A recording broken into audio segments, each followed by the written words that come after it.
Чем интересен и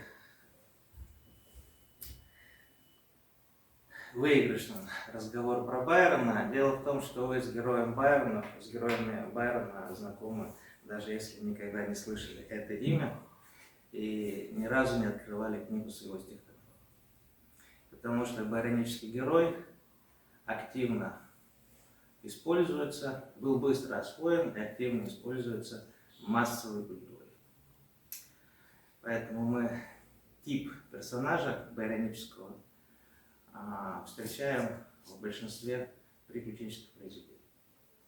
Ну, а кроме того, в школе вы все читали роман Лермонтова «Герой нашего времени». Печорин – это типичный байронический герой. И Лермонтов – это самый байронический автор среди русских классиков. Я обозначил тему сегодняшнего выступления «Восток и Запад». И вот это знаменитые портреты Байрона.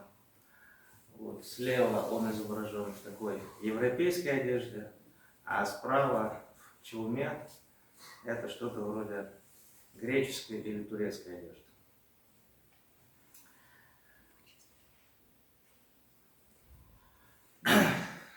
Да, в истории литературы Байрон считается таким эталонным примером романтической литературы.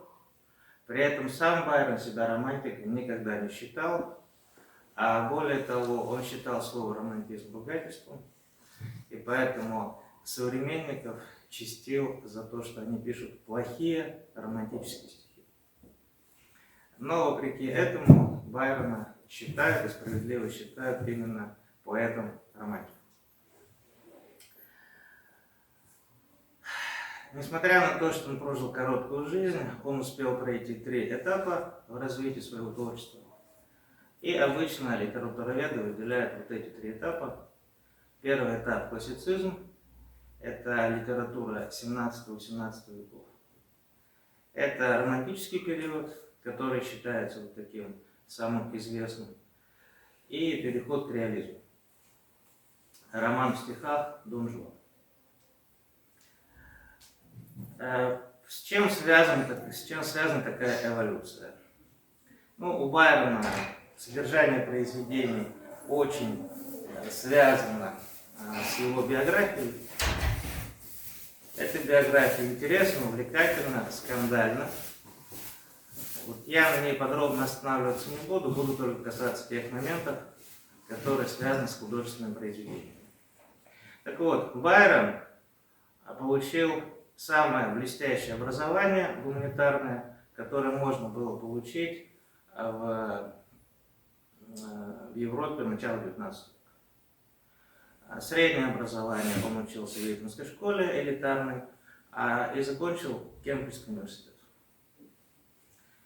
Ничего хорошего про годы своего учения и ничего хорошего про университет Кембридж он сказать дальше не удосужился. Более того, он называл университет местом очень плохим, где одни делают вид, что, если пересказать его очень язвительные реплики, где одни делают вид, что учатся, хотя на самом деле бездельничают, а другие делают вид, что учат, хотя ничему научить не смогут.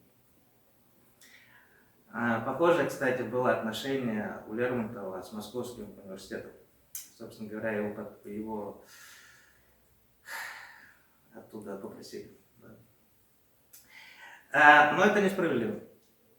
Дело в том, что если бы Байрон не получил такого образования качественного, то он бы не стал тем поэтом, которым стал. А так бывает. Самые талантливые студенты редко бывают благодарны. Байрон классический пример.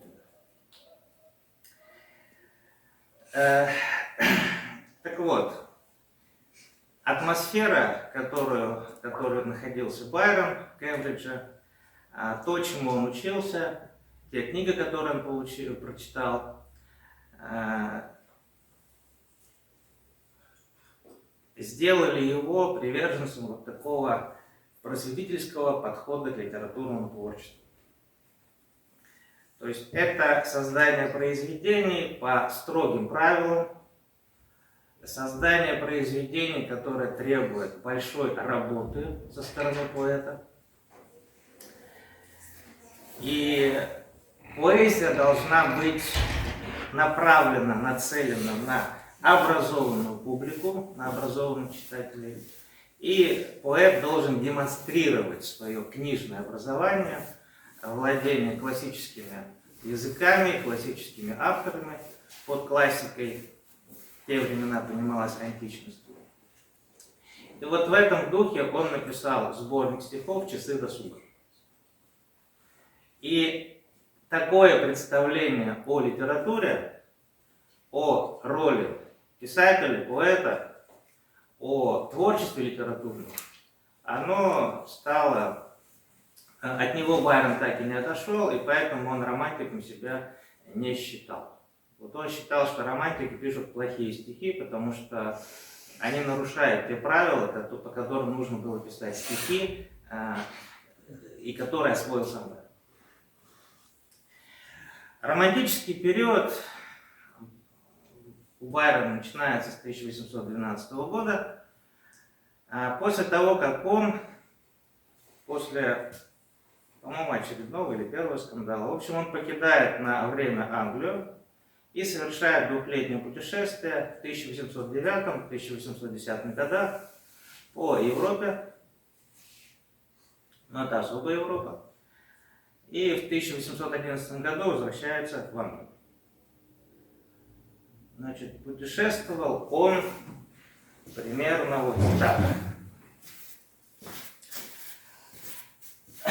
У него было мало денег, поэтому планы посетить Индию, африканские страны, Южную Америку остались нереализованными. И он совершил такое путешествие по ближнему зарубежью, по Средиземному морю, по южному берегу Средиземного моря. Да, это карта Европы 1810 года. Вот примерно так он совершал путешествие, добрался до Константинополя, там некоторое время жил при миссии английской, то есть при посольстве. Затем морем возвращается назад, спустя 2 года.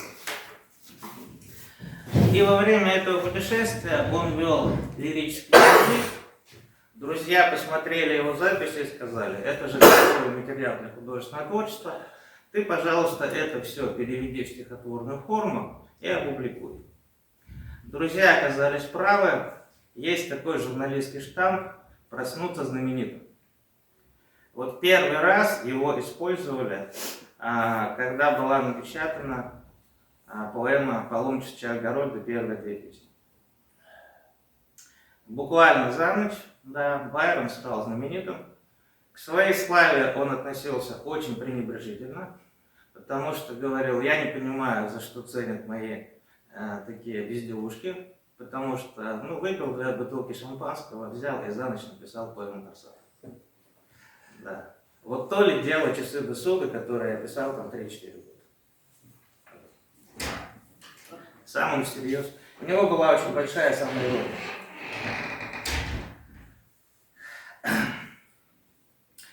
И на материале этих же путешествий он напишет цикл произведений, который получил название «Восточные поэмы». Это 6 поэм: «Геор», «Абидосская невеста», «Корсар», «Лара», «Осада Коринфа» и «Паризит». А на позднем этапе он пишет большое по объему произведение, это роман в стихах «Дон Жуан», о нем я расскажу в самом конце. Более подробно я остановлюсь на паломничестве Чайльда-Гарольда и романе «Дон Жуан».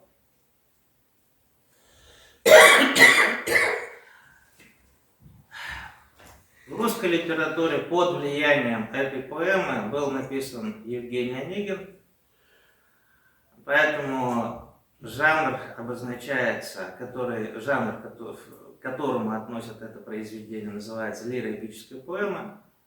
В общем, Байрон придумал героя, молодого человека по имени Гарольд, Чайльд — это часть его имени. Чайльд — это такой очень древний и редкий титул рыцарский, аристократический. И этого молодого человека он отправил в путешествие по тому маршруту, по которому он путешествовал сам.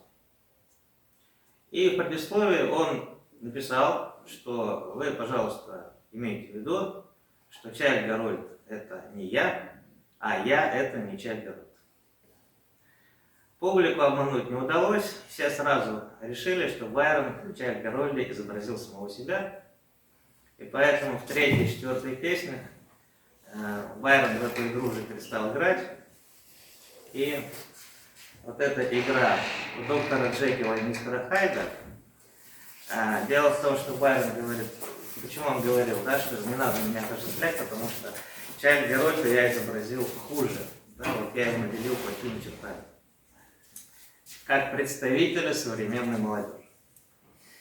А потом он в эту игру перестал играть, и в третьей, четвертой песнях речь идет от лица самого автора.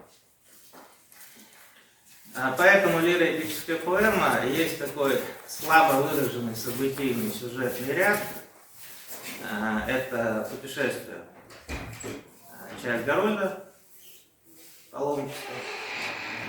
Но самое главное, 2/3 примерно по объему в поэме это лирика. Это рассуждения, впечатления, эмоции самого автора. Поэтому лироэпическая поэма. Основная тема в этой поэме, и у Байрона есть такой штамп, который при жизни применили, и он был с этим вполне согласен. А Байрон — это певец свободы. И в поэме «Паломничество Чайльда Гарольда» как раз рассказывается об этой свободе. Так, сейчас небольшую цитату.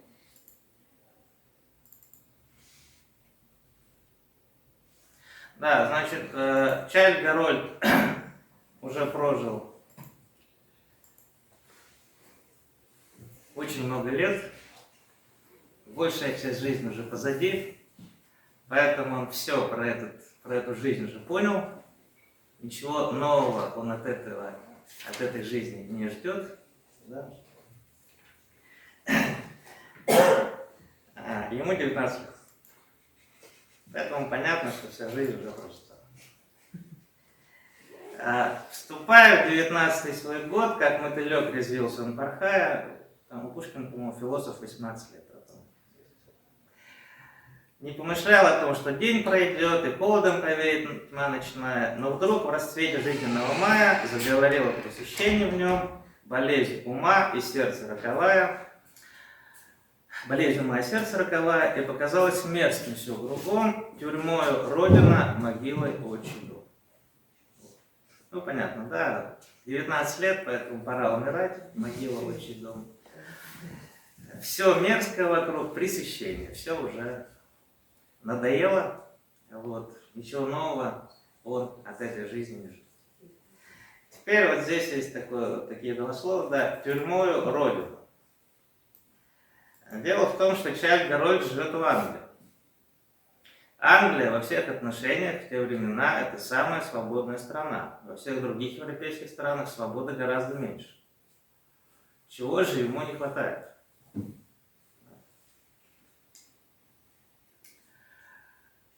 И здесь появляется как раз та тема Востока и Запада. Главный недостаток жизни в Англии состоит в том, что Англия – это страна цивилизованная. В этом цивилизованном обществе у человека есть права, есть свободы, но, например, хотите вы, такое у вас настроение, хотите вы поиграть на волынке. Играете от души, наслаждаетесь музыкой, тут внезапно стук в дверь и говорят: вы что, с ума сошли, уже 3 часа ночи? Да. То есть жизнь человека в цивилизованном обществе, она связана с соблюдением правил и ограничений. Дорогу нужно переходить на зеленый свет светофора, шуметь нельзя после 11 вечера и так далее. Цивилизация – это набор таких правил. Это система правил. Каждое по отдельности правило, оно в принципе не обременительно. Проблема в том, что их слишком много. И вот они как паутина опутывают человека, и человек этой паутиной сковывается. Из первых стихов Байрона, еще со сборника «Часов досуга», он говорит: свободному человеку, сильному человеку, гениальной личности в обществе нет места, потому что любая система, любое общество, любое государство личность подавляет. Первый вопрос: а где нет этого ограничения? Как вы думаете? Где человек чувствует себя свободным? Совершенно верно. Вот среди дикарей там свобода. Там, правда, тебя могут убить и съесть, но зато полиции нет. Да. Старше по подъезду нет. Да. Все прекрасно, все замечательно. И в вот любом случае есть своя система правил, просто она не знакома европейцам. Это такая система правил, которая представляет собой отсутствие системы правил с точки зрения. Я до этого считаю. Еще играет, мне кажется, важную роль то, что западные институты, они обезличены, вот это вот закон, право, а в первобытных обществах там играет сильную роль личность лидера. Но у Байрона другое слово используется в этом значении, это страсть. Эмоций нет. Да, то есть в восточных обществах люди руководствуются эмоциями и страстями, поэтому их поступки и отношения к людям эмоционально окрашены. А в западном, да, там вот этого эмоционально-личностного отношения нет. И поэтому Чайльд Гарольд отправляется, покидает Англию из этой самой тюрьмы. А те, кто читал эту поэму, примерно помнят содержание.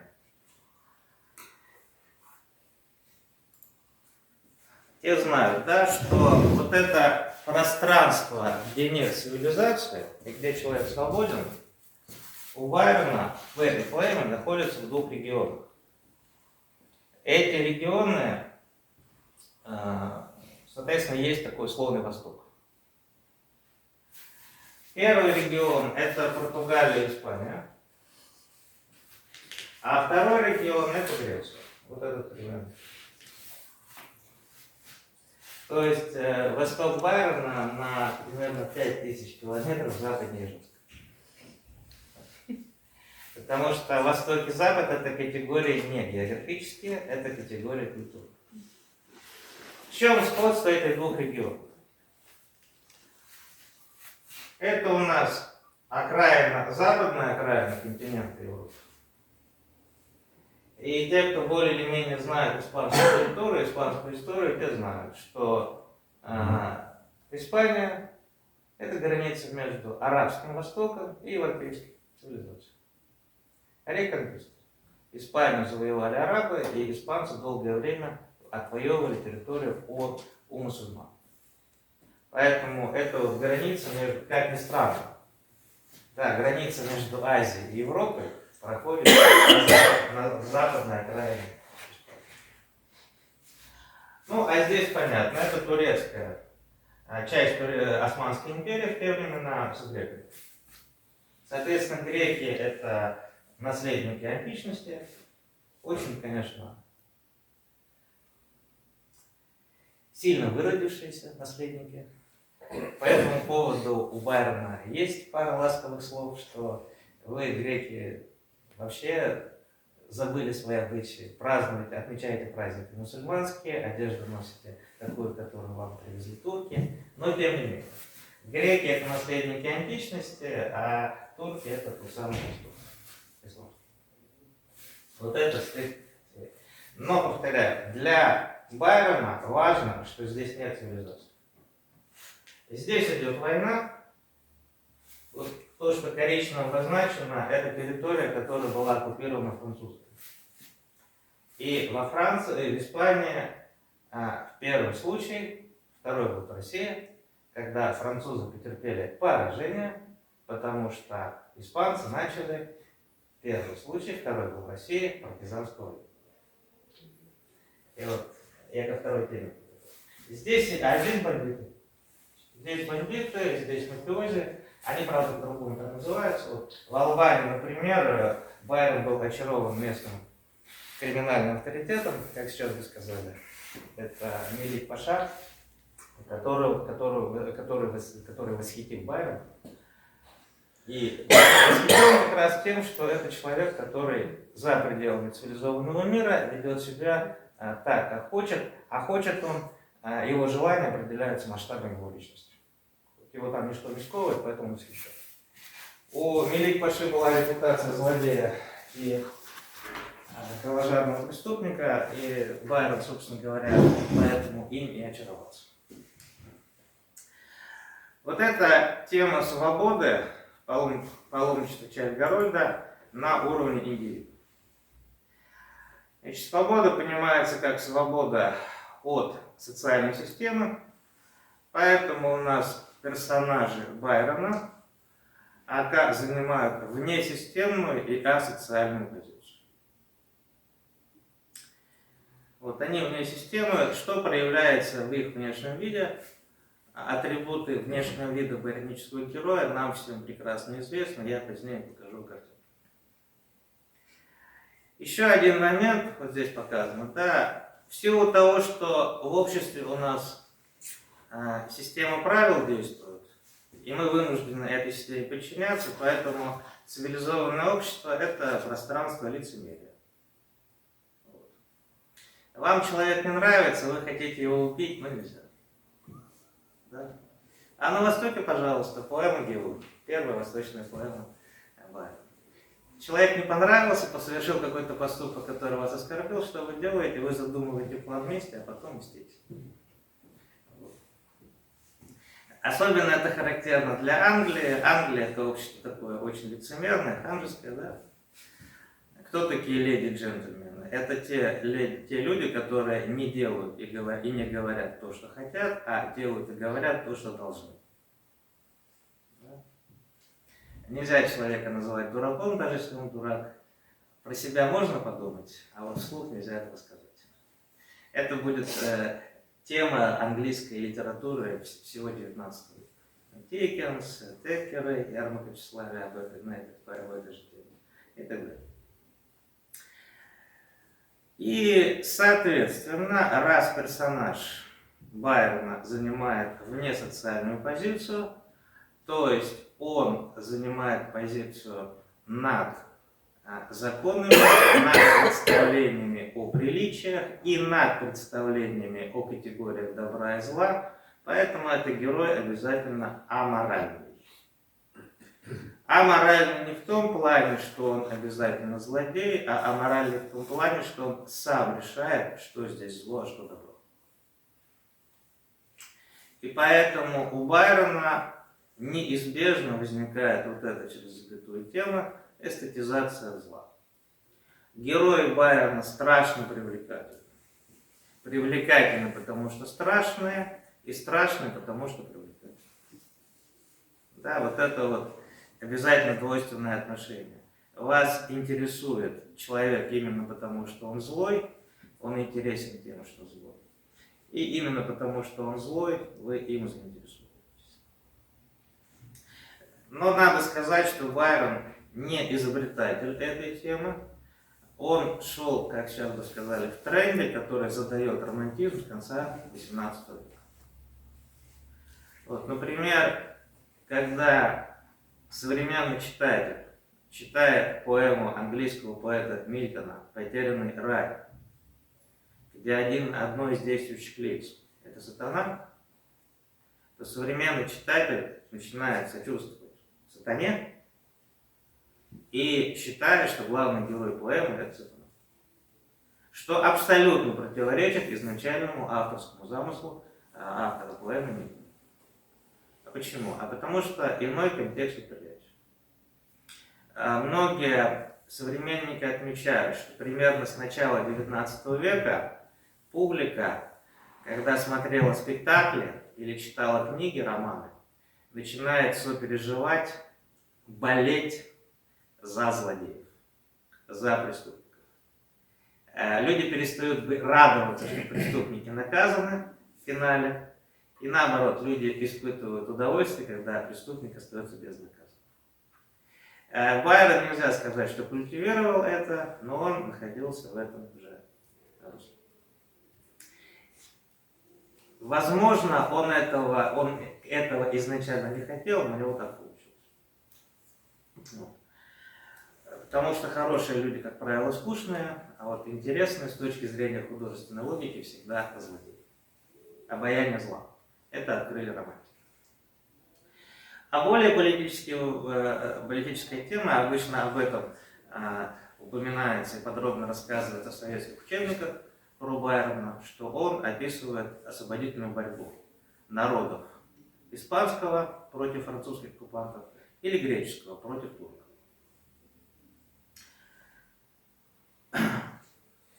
Чем эта борьба лучше, чем жизнь в Англии, потому что там все понятно. Вот здесь свои, там враги. И все средства хороши для борьбы с врагами. В Англии все очень туго. Во всех смыслах этого слова. Как я сказал, с точки зрения Байрона, вот это нецивилизованное пространство, пространство, свободное от правил, находится на условном Востоке. И поэтому, опять-таки, это не Байрон начал, но Байрон внес свой вклад в развитие темы, которая называется филоориентализм, то есть увлеченность Востоком. Что такое Восток для европейских романтиков? Восток – это все, что не Запад. Понятно, да? Соответственно, на Востоке мы ищем то, чего нет на Западе. И вот здесь обычно три критерия выделяли, более или менее рефлексировали по этому поводу романтики, ну и позднее, в 20 веке. Первая дихотомия, первая позиция. Запад – это рационализм, расчетливость, вот, отсюда наука, а Восток – это мистика. Вот. Мистика, страсть и эмоции. Да? Ну вот, фэн-шуй знаете, да? Вот. Это лучше, чем наука, рационально. Интереснее, не такая скучная, как это. Или китайский гороскоп, да? Или шаманский ритуал. Где они находятся? Они находятся на Востоке. Да. И здесь же, в этой же теме идет противопоставление рассудочного поведения на Западе и эмоционального, импульсивного, страстного поведения, присущего Востоку. Да? Да, скифам и да, азиатам, да, помните? Вот.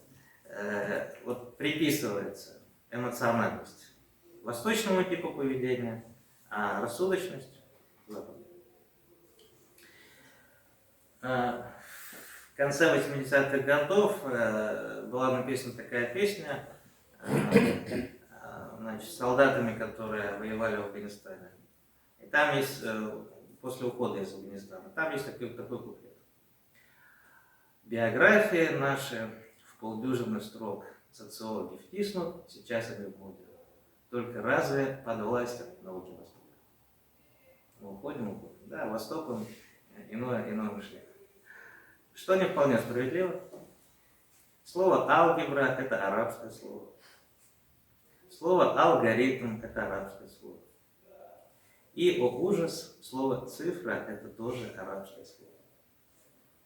Да. На самом деле, культура Востока, она неоднородна. Во многих отношениях она даже более рациональна и материалистична, чем культура Запада. Но, повторяю, мы с вами ищем негатив в том плане обратное отражение. Да? Если мы считаем себя, свою культуру рациональной, по крайней мере считаем, что она строится на ценности рационализма, мы ищем в других культурах иррационализм. Второй критерий. Запад – это действие, активность. Восток – это пассивность. Ну, вспоминаем русскую классику. Штольц и Обломов, да? Значит, на Западе люди что-то пилят, строгают, корабли строят, заводы, фабрики, деньги зарабатывают. На Востоке переживают. Переживают, чувствуют. В общем, у них богатый духовный мир. И отсюда третье противопоставление. Запад – это маскулинный, то есть мужской тип поведения, а Восток – это феминизированный тип поведения. Вечно бабье что-то в славянской душе. Это Николай Беляев.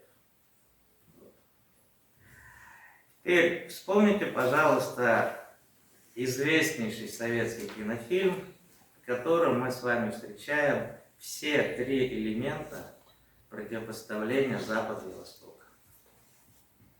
Ну давайте вот по первому пункту. Белое солнце. Совершенно верно, да? Совершенно верно. Вот все три темы там есть. Почему? Потому что красноармеец Сухов – это байронический герой. Помните, он один, как часть героя. Он скитается по чужим краям. Вот. Значит, Восток – дело тонкое. Это вариация как раз на мистику Востока. А с кем он имеет дело? Он имеет дело с женщиной. Да, гарем. И так же, как Чайльд Гарольд или Байрон во время своего путешествия, красноармеец Сухов пишет очень лирические письма своей жене. Да, туда-домой. Отсюда, с Востока.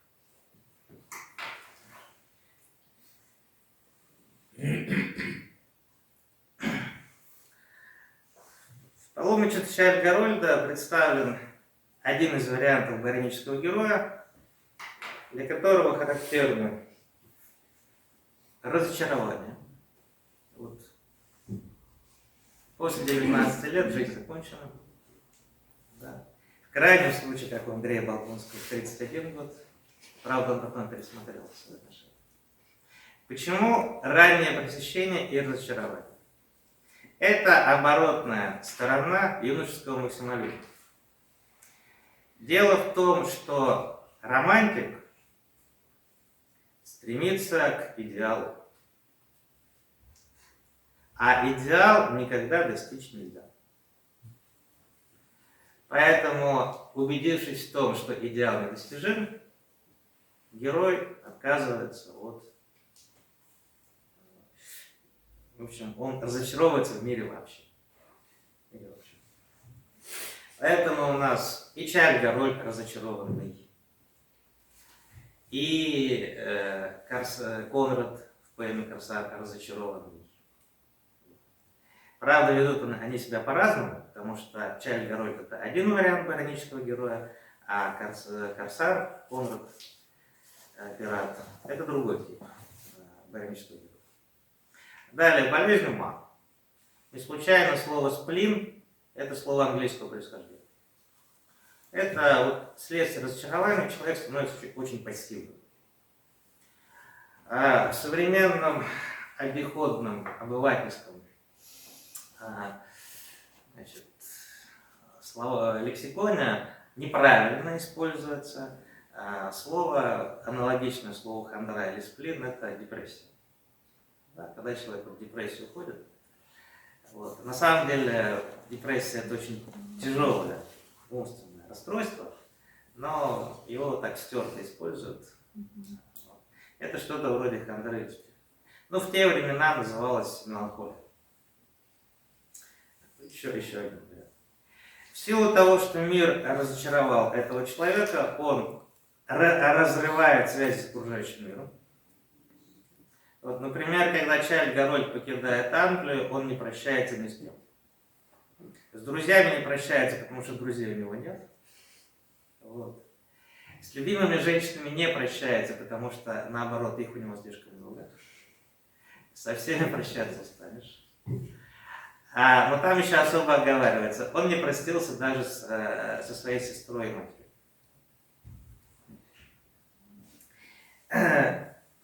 Испытывает чувство одиночества, он одинок, но при этом одиночество это не наказание, это не повод для того, чтобы огорчаться, наоборот. Одиночество это наиболее приемлемая для него форма общения или отсутствие общения с Богом. Он наслаждается одиночеством, он к нему стремится. Зациклен полностью на себе, вот, эгоист, и абсолютно самодостаточен. Если вы посмотрите на этот список, вы без труда их обнаружите уже упоминавшимся мной сегодня персонажа Лермонтова Печорин. Напоминаю, что Печорин решил завязать отношения с Беллой. Почему? От скуки. Главное, от чего страдают персонажи русской классической литературы, они скучают. Они скучают. Вот. Ну и как вы понимаете, скучающий варенический герой очень опасен для общества. Ну, это дворянская все-таки литература. Да, но она позднее появилась. Ну, да. Романтическая литература она по определению. Ну, да. В восточных поэмах немного по-другому. Здесь главный герой бунтарь. Ну, давайте еще пару. Нет, этого слайда у меня нет. Хорошо, тогда на словах расскажу. У меня там была картинка со шпионом, но, видимо, я когда сохранял. Значит, как он одет? Как он одет? Известная фраза «Гарольдов плащ». Гарольдов плащ – это плащ свободного покроя. Для чего? Для того, чтобы человек в этом плаще был неузнаваем. А для чего ему быть неузнаваемым? Пошел на улицу, чтобы никто тебя не узнал, чтобы ни с кем ты не знакомился. Почему? Это изоляция. Поэтому выходить на улицу лучше ночью, и поэтому плащ должен быть черным. Чтобы было труднее разглядеть. И еще, ну вот на этой картинке. И еще шляпа с широченными полями. У Пушкина шляпа была 1,5 метра. Да. Голливар, это да. Обратите внимание, ведь поля это крайне неудобно, потому что поля, они ограничивают обзор. Вы в них хуже видите. А нам только этого и надо. Что мы в этом мире не видим? Да. Поэтому, да, широкие поля, чем поля шире, тем вы романтичнее. Плащ и широкополая шляпа – это способы изолировать себя от внешности. Вот эту моду ввел как раз Чайльд. Вернее, Байрон, создав этого персонажа. Теперь, в восточных поэмах присутствует другой тип героя. Это человек, в отличие от Чайльда, человек активный. В чем проявляется его активность? Если вас разочаровал весь мир, и это разочарование вызвало у вас сильные эмоции, то есть Чайльд как такой перегоревший герой-романтик, а герой восточных поэм это человек, который испытывает сильные эмоции, вы что делаете? Вы, естественно, мстите миру за то, что он вас разочаровал. Поэтому в поэме «Корсар» упоминается, что Конрада кто-то когда-то посмел разочаровать. После этого он разозлился на всех людей и весь мир, и поэтому стал кем? Пиратом. Разочарование выразилось в том, что он стал, преступником. Вот. И он, соответственно, ведомый страстями и эмоциями, а страсти и эмоции, напоминаю, можно проявить только на Востоке, отсюда восточный поэм, он совершает определенные действия. При этом вот этот второй вариант барического героя, он себя реализует в социальных категориях, Например, Конрад не просто мстит, не просто убивает, а он организует пиратскую шайку. Он возглавляет организованное преступное сообщество. Или ОПГ, да? Это пиратство. Вот. Мотивы поведения – борьба и месть. При этом в поэме «Корсар» мы находим, во-первых, вот эти все три пункта, о которых я говорил, и находим противопоставление ценностей Запада и ценностей Востока. Итак, Конрад у нас пиратствует. Пиратствует он где-то вот здесь. Где-то вот здесь.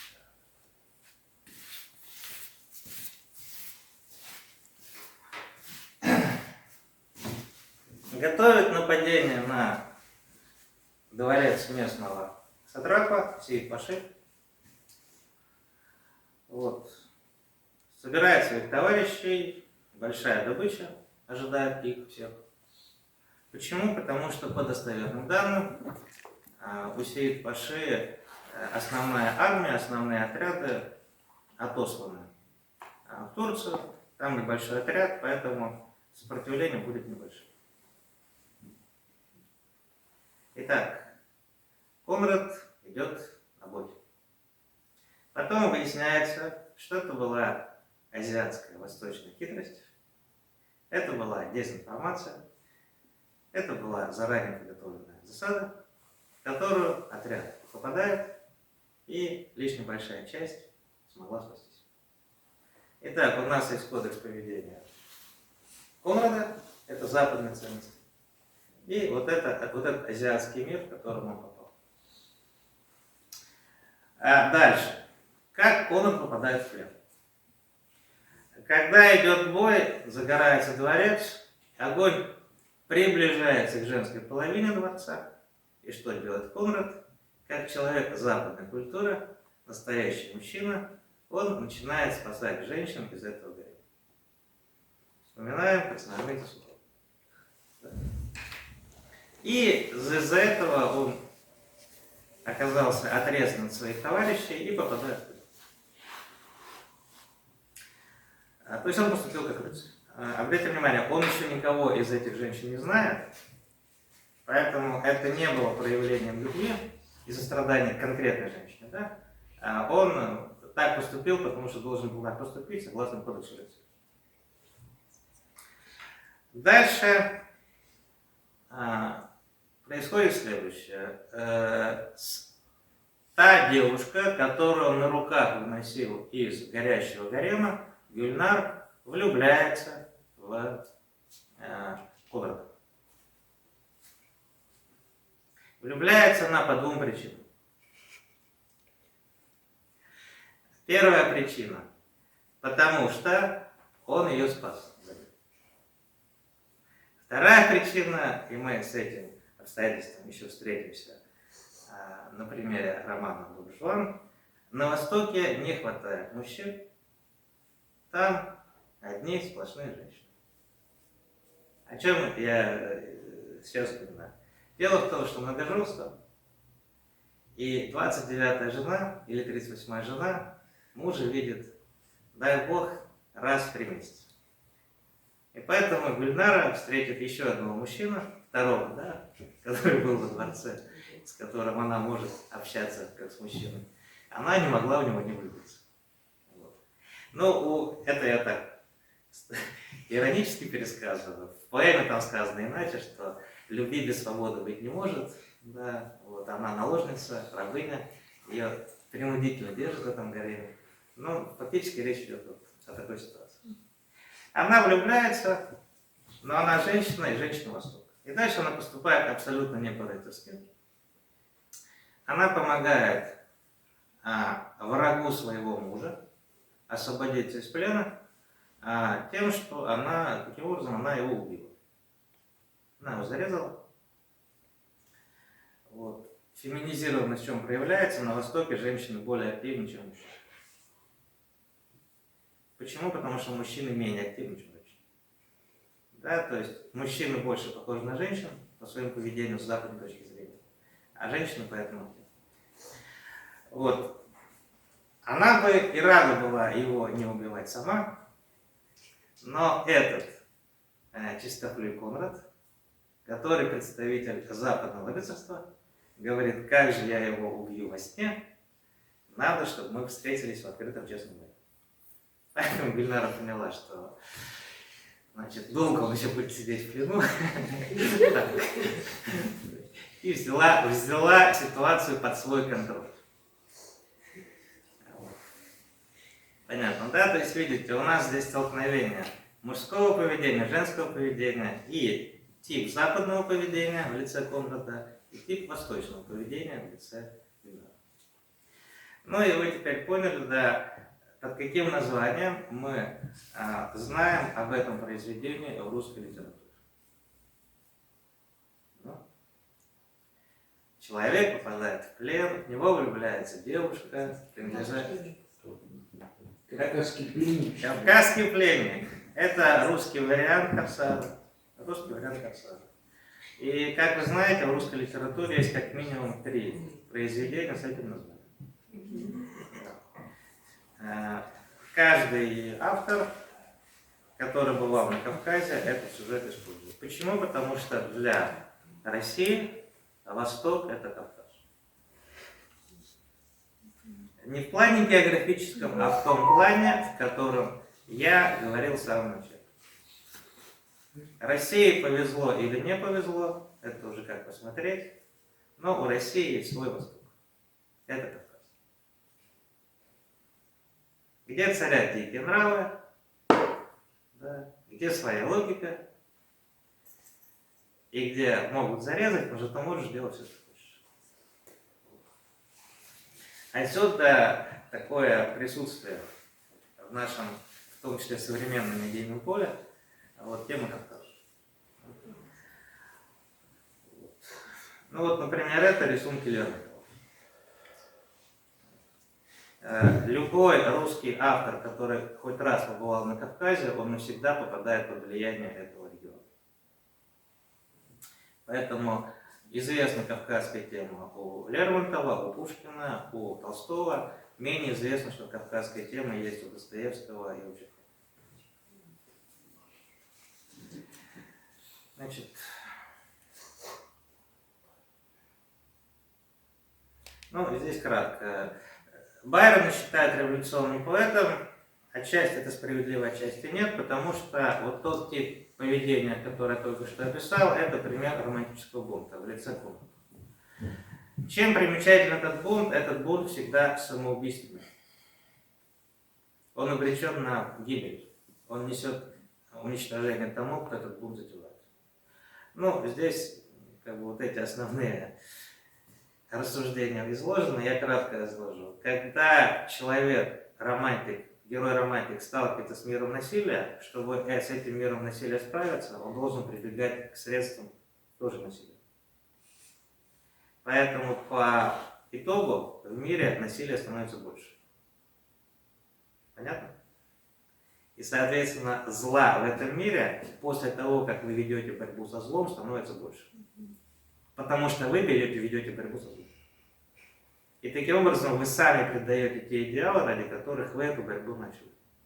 Вот это и называется тотальная деструкция или неподлинное я. Конрад, собственно говоря, этот процесс переживает. Поэтому Байрон это самый трагический поэт в английской поэзии и очень пессимистичный поэт. Поэтому я сказал, что его отчасти можно назвать революционным романтиком, потому что он не верил в победу бунта. Он не верил в победу революции. У него бунтари всегда плохо кончают, в лучшем случае они куда-то уходят в безвестность. Ну и для развлечения, как у нас выглядит этот самый герой бунтаря.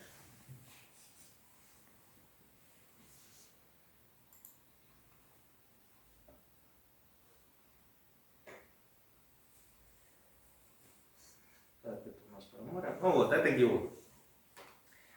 Надвинув темный капюшон, на мир угрюмо смотрит он, как глаза его сверкают, как откровенно выражают они волнение дней белых. Непостоянный пламенник, в общем, вот сверкающие глаза.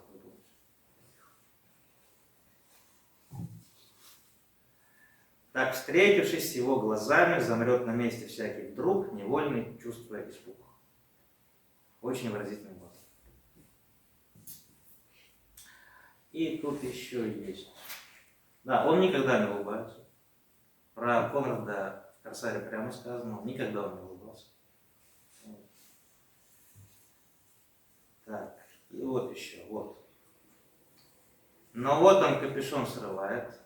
Капюшон, понятно, да, это то же самое, что плащ. И пряди темные кудрей на лоб спускаются прекрасно. И вот сравнение. Во-первых, у него темные волосы, и они вьются, да, вот эти кудри. Как будто самых черных змей из всей семьи своей ужасной ему Горгона отдала, их срезав с бледного чела.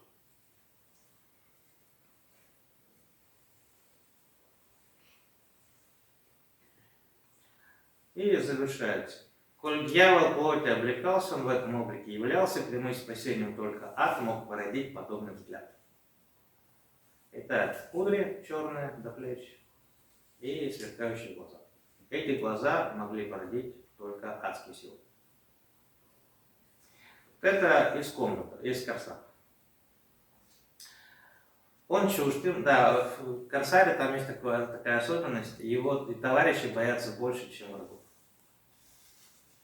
Он с ними вообще редко разговаривает, общается с короткими командами или строгими взглядами. Например, он чужд им, он повелевать привык, речь коротка, но грозен взор и лик. Его все боятся, но все прощают за успех. Так, и как его внешность описана. Покорный все, кто спросить посмел, два слова и презрением полный взгляд, отважного надолго успех. Не схож с героем древности, кто мог быть зол. Как демон он красив, как демон, но красив как Бог. Быть зол как демон, но красив как Бог. Вот я говорил недавно, да, страшно привлекательный. Привлекательный, потому что страшен, и страшен, потому что и поэтому привлекательный. Итак, бледное чело, и опять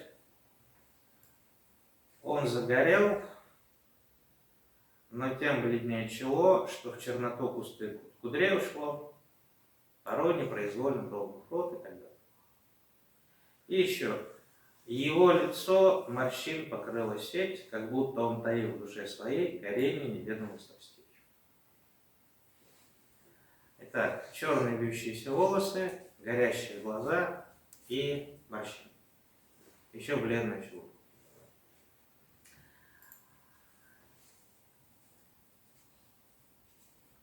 Значит, кратко. Все, что здесь сказано, это то, что к вам явилось из преисподней.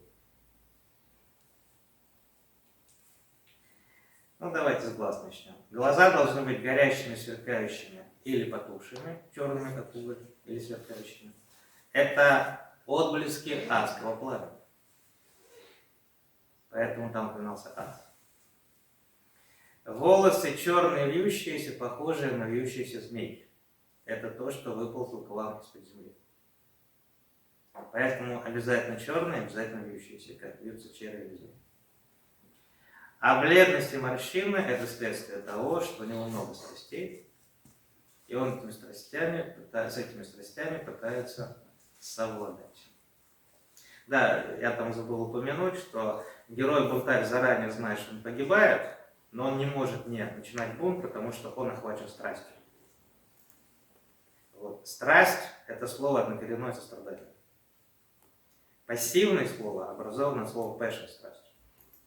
Да? Страсть – это когда человек ведом этой страстью, а она им управляет, а не он. Это вот, опять-таки, восточное поведение, тип восточного поведения.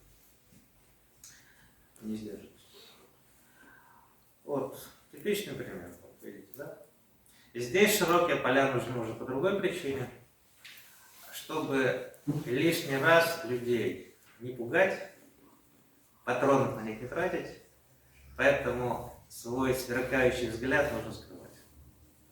Скрывать либо широкими полями шляпы, либо черными шляпами. Обратите внимание, насколько более зловещим и внушительным становится герой, если он носит темные очки. Что с точки зрения здравого смысла абсолютно нелогично. Потому что ему же хуже видно. Да? И он движение ствола, да, револьвера заметит позже, его бьют. Но у них взгляд горящий, пылающий. Это вот щиток сварщика наоборот, чтобы не ослеплять людей этим адским пламенем, они носят эти темные очки. Ну и, соответственно, если вы носите темные очки, то у вас адский взгляд. Взгляд, который выражает адский взгляд. Вот поэтому я сказал, что вот байронический герой примечателен тем, что все его прекрасно знают. И очень знают. Шпион типичный, да, какой персонаж? Это плащ с поднятым воротником и шляпа на голове. Чем еще примечателен Корсар? Опять-таки, без Байрона вы бы вот этих персонажей не знали. Пиратов придумали романтики. Конкретно Байрон.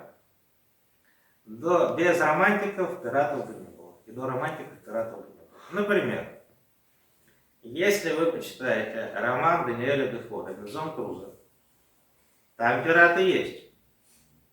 Там их очень много. Но когда вы читаете роман 18 века, вы их как пиратов не воспринимаете. Ну, очень плохие люди. Вот. Преступники. Но пиратского ничего нет. Почему? А потому что романтики еще не вдохнули свой смысл, свой дух в этот образ.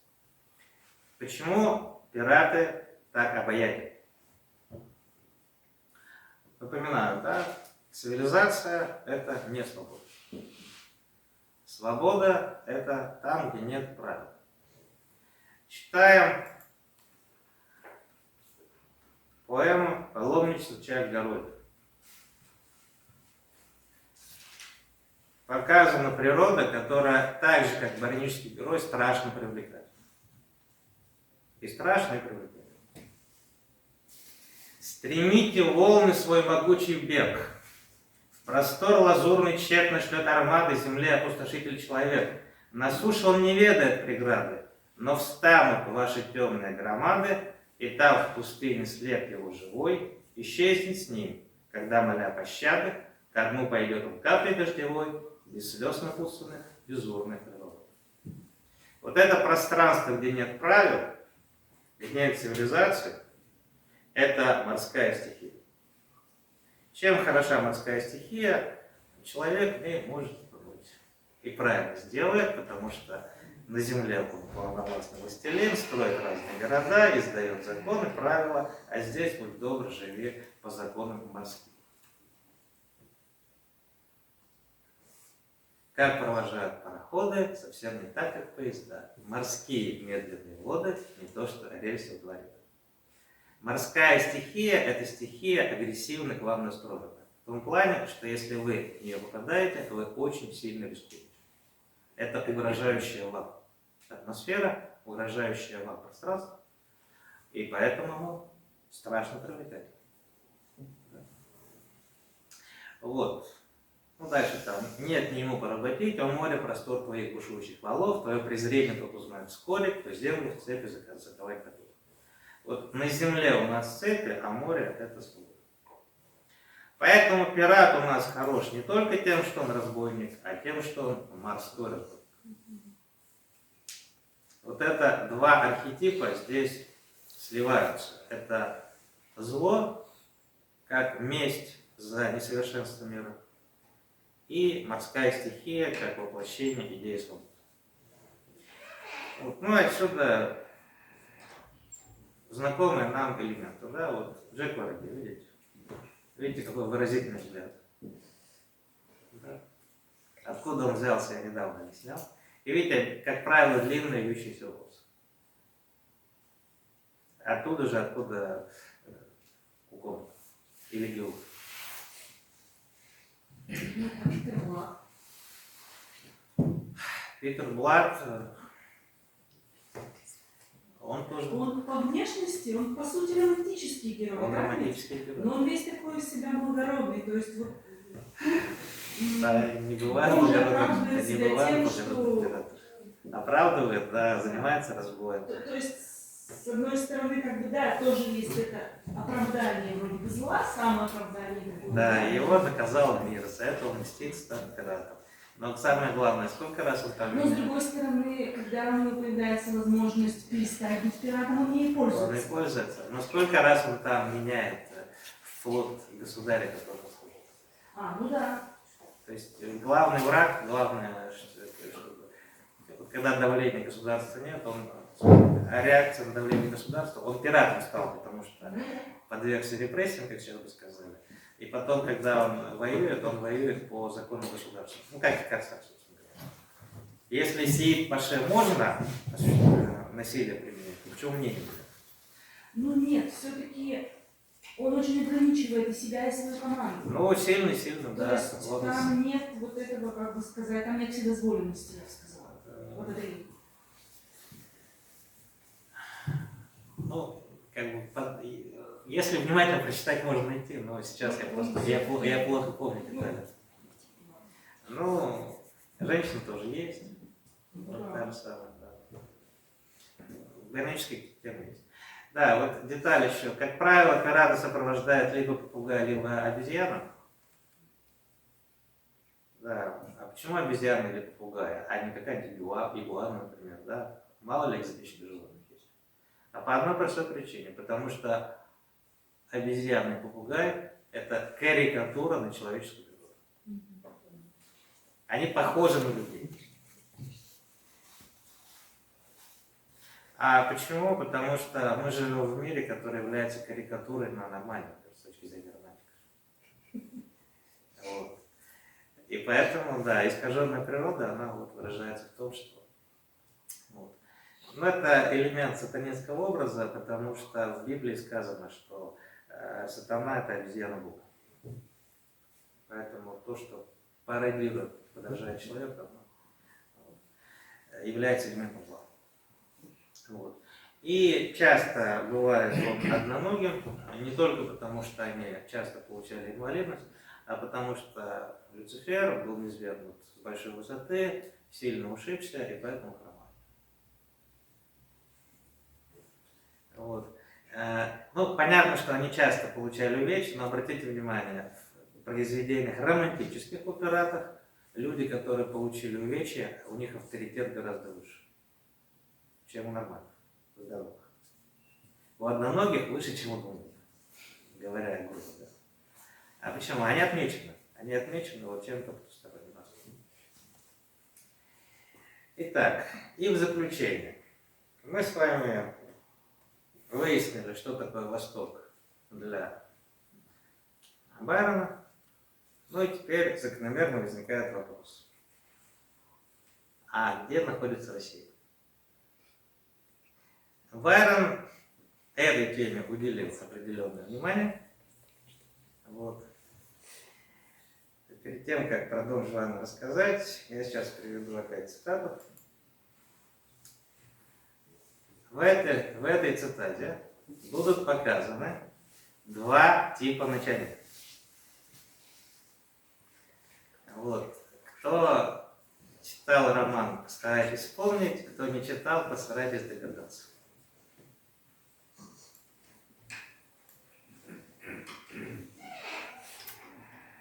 Но женщины с тревогой понятной глядели на защитников своих. Страшила их игра судьбы превратной, притом еще пугал их и старик. Шумливый, юркий, странно неопрятный, не то смешон, не то как будто дик, внушал им окружавшим столько страха, как ни один султан сынам Аллаха. Это у нас один тип начальника. Шумливый, юркий, странно неопрятный. Там еще в предыдущем было, что тощий, маленького роста. Кто ли делал наш? Султан для них был полубожеством. Он был роскошный, яркий, как картина. Величие все подтверждало в нем. Осанку он напоминал павлина, сверкающего царственным хвостом. Но непонятна им была причина того, что и всесилен, и велик, одетый скромно маленький старик. То ли делал наш настоящий начальник, да? Одевается полчаса, пальцем не пошевелит, для этого слуги есть, очень толстый, откормленный, вот это и есть настоящий государь. А здесь какой-то маленький, юркий, шустрый старик, который в одной рубашке носится вокруг, но почему-то все ему подчиняются. Как вы думаете, кто этот маленький старик? Восточный начальник. Кто-то должен быть русский. Кто? Ну, только не этот. Суворов. Совершенно верно. Это эпизод штурма Измаила. Турки потерпели поражение, гарем турецкого султана попадает в плен русским. Это Александр Васильевич Суворов. Да. Вот так сталкивается Россия и Восток. Ну, теперь более широкий контекст я представлю. Да, Дон Жуан – это книга сатирическая.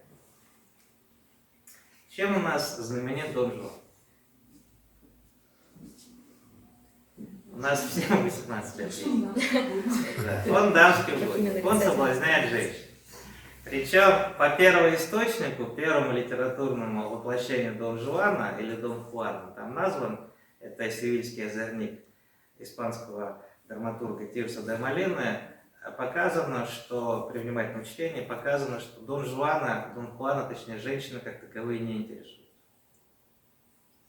Его интересует не процесс, как в анекдоте, да, а его интересует результат. Его задача погубить женщину. Ну, как это видно? Как он организует свидание? Он своей слуге говорит, значит так, встреча у нас в 8 вечера, полчаса разговоры, потом еще мы 1,5 часа проводим, к 11 лошади должны стоять там-то, где к полуночи меня в городе быть не должно. Как вы понимаете, охваченный любовной страстью мужчина так не действует, так себя не ведет. В рыцарской литературе есть такой целый жанр альба. Это стихи расставания, когда рыцарь никак не может расстаться со своей любимой, а ему оруженосец напоминает: цветает, цветает, альба, альба, альба ты белый, да, белеет. Так вот, потому что, почему Дон Жуан стал так же, как доктор Фауст, популярным персонажем, героем, потому что он воплощение вот этих сил хаоса, сил безопасности. У Байрона Дон Жуан немного другой. Дон Жуан – это мужчина, которого все время используют женщины. Он был бы и рад, чтобы его не использовали, но он постоянно становится их жертвой. И из-за этого его злоключения и происходят. Почему злоключения? Потому что наш мир условный, лицемерный, искусственный, и поэтому такие естественные желания, как любовь и чувственная сфера, она обязательно входит в противоречие. И кратко, что происходит с Доном Жуаном. Так, значит, сейчас будет петросяновский анекдот. Я его впервые в 91 году услышал из уст Евгения Петросяна. И только когда на 2 курсе прочитал роман Дон Жуан, это было спустя 8 лет, я узнал впервые. Вот. В отличие от восточных поэм, Дон Жуан — это очень веселая книга, гораздо веселее, чем даже то, что я вам вообще буду рассказывать. Значит, начинается с того, что Дон Жуану приходится бежать из дома, где он был любовником Донны Юлии. А почему он стал любовником Донны Юлии? Потому что вполне корректен был ее супруг 50 лет. Оно обычно, но я бы применял его на 2 по 25. Ты скажешь, неприлично такая шутка, полный милый друг, под южным солнцем все звучит отлично. Известно, что известным красавицам части мужья, которым больше 30. То есть ей 25, ему 50.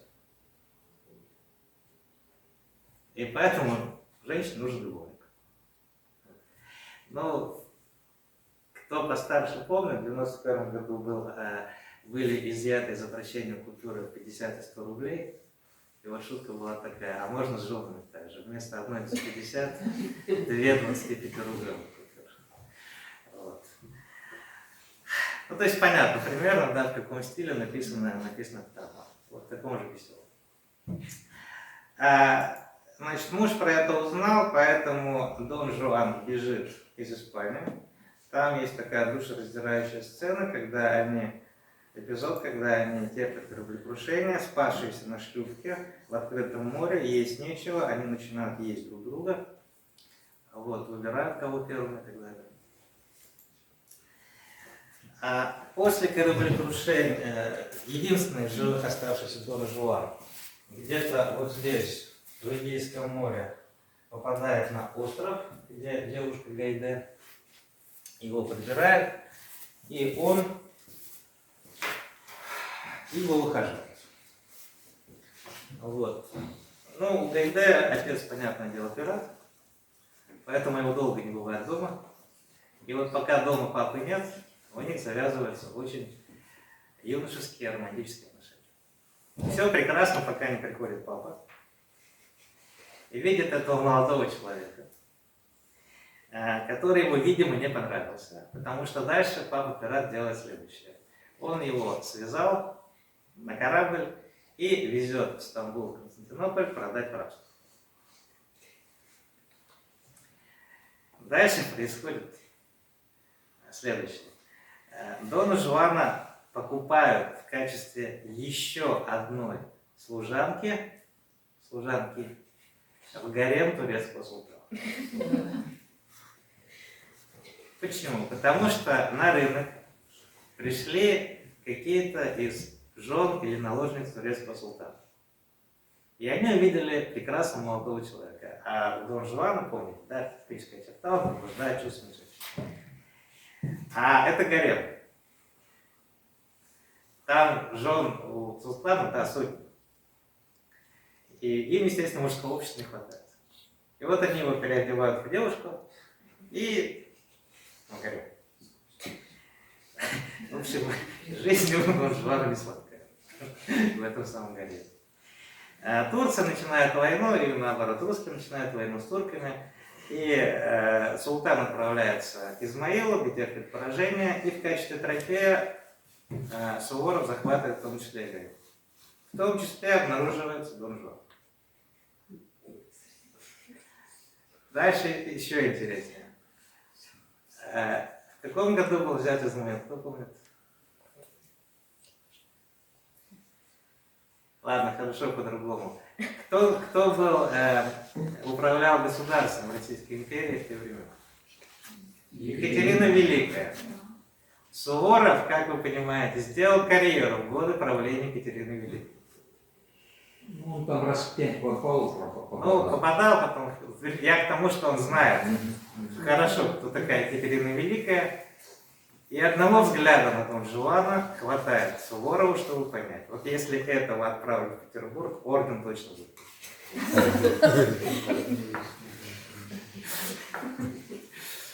То есть его отправляют уже не как пленника и раба, как это было до того, да? А его отправляют в качестве иностранного подарка иностранного происхождения.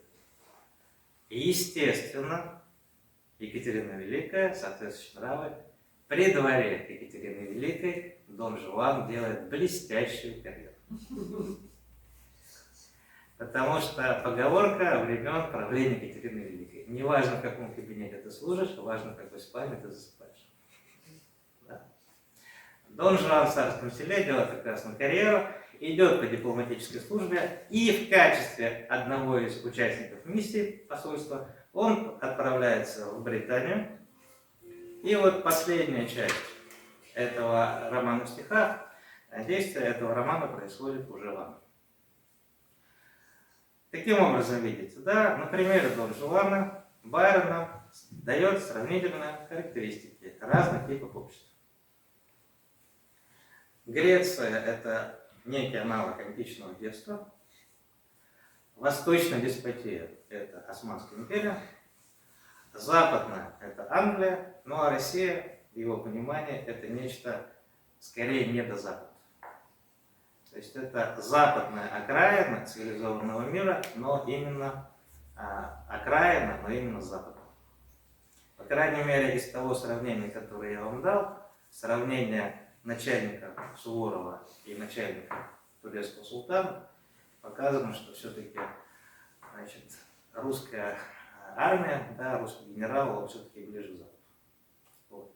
И Дон Жуан, в отличие от острова Гайде, где идиллия, но ничего не происходит. Или в Константинополе, где он не выходит из гарема, он делает блестящую карьеру в России, ну и потом отправляется в Англию. Так, ну вот на этом я бы хотел закончить. Понятие Запад и Восток, баронический герой и что такое была свобода для Байрона.